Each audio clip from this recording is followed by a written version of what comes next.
Hello PTA students. This lecture is going to give you an overview into musculoskeletal disorders, and if you look in Blackboard you will see the lecture outline and the full PowerPoint. I've divided this into 3 different lecture segments just to make the size of the lectures more manageable, of the videos more manageable, and so you don't get too antsy-pantsy. So the first one we're going to do is the review of soft tissue lesions, and this will be just a quick overview. It's all the information that we covered back in patient interventions, complete with some of the same pictures, so they should look familiar to you. Then we're going to go through fractures, and then our last video will cover bone disorders and surgical procedures, and a little bit about how to distinguish pain of musculoskeletal origin from pain of internal organ and illness. So those are the 3 different areas, but the first one will be reviewing soft tissue lesions. And even before we start that, I just want to present you with this diagram once again on how we take a patient through the process in physical therapy. So this is our slide of patient-client management. So of course we start in the lower left. Physical therapist does a complete examination, and this is going to include taking the person's history, quickly reviewing their systems, their cardiopulmonary and vascular systems, their skin, their cognition, general strength, nervous system, just a very quick overview.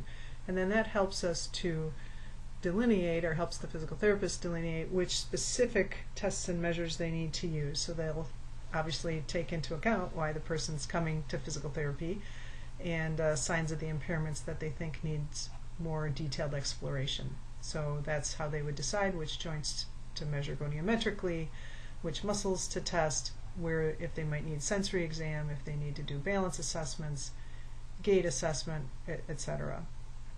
They pull all that information together to evaluate what's going on with the person and to develop a diagnosis, and then from that to develop the plan of care, and that's going to include the patient's prognosis, what kind of chance they have of getting better and how long it'll take, as well as their goals and the plan or the interventions that are going to be ascribed to that patient.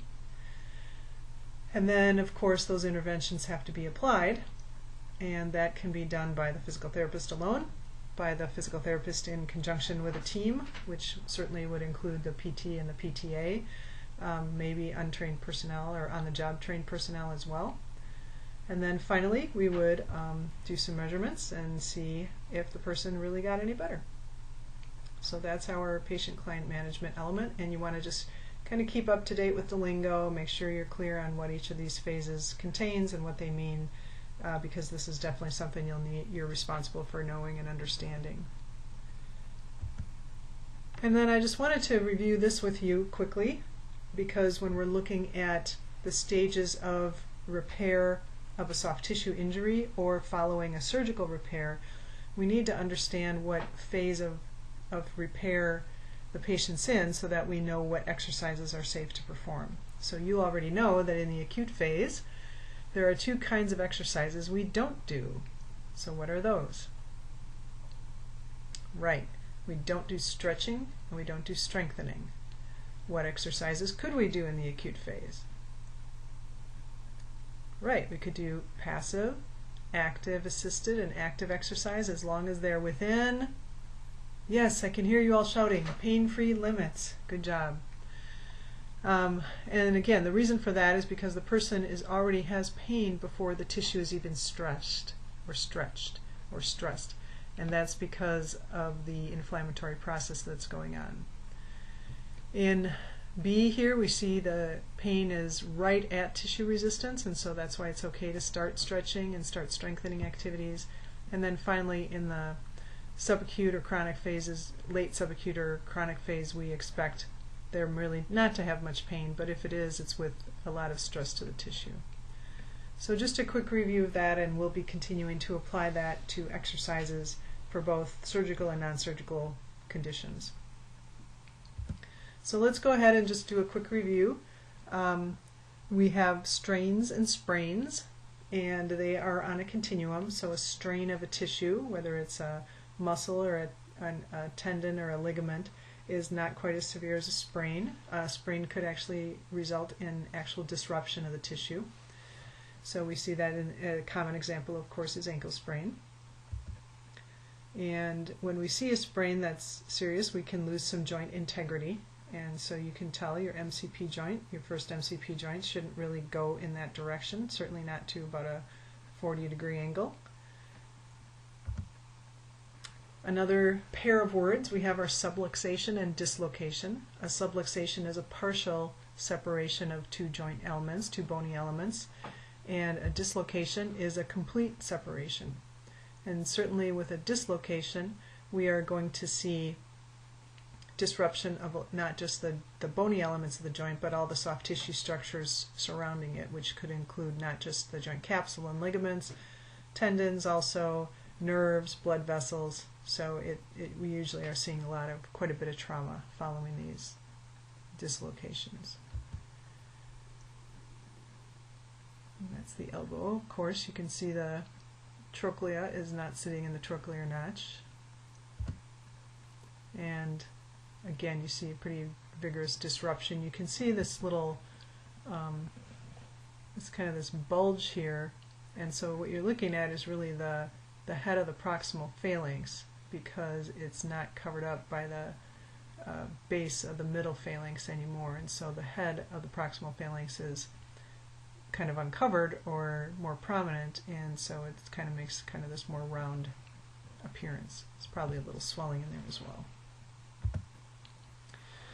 And then we have a bunch of itises. So of course, tendinitis is an inflammation of the tendon, and we've spoken a lot about lateral epicondylitis. We've used it often as an example for different modalities, and so we will be learning this portion of the semester in this class, how to actually treat it from a musculoskeletal in a more comprehensive approach.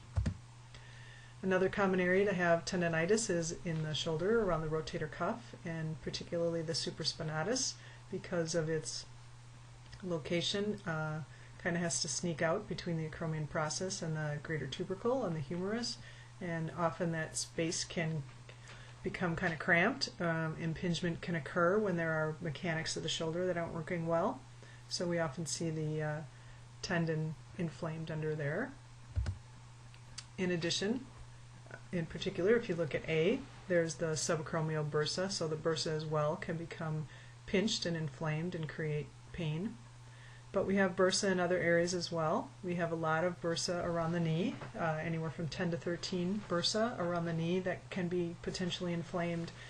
There's a bursa on over the greater trochanter, and then one on the olecranon process. So, and there certainly are other bursa, but these are some of the more common ones that we see involved. Again, there's a shot of the subacromial bursa.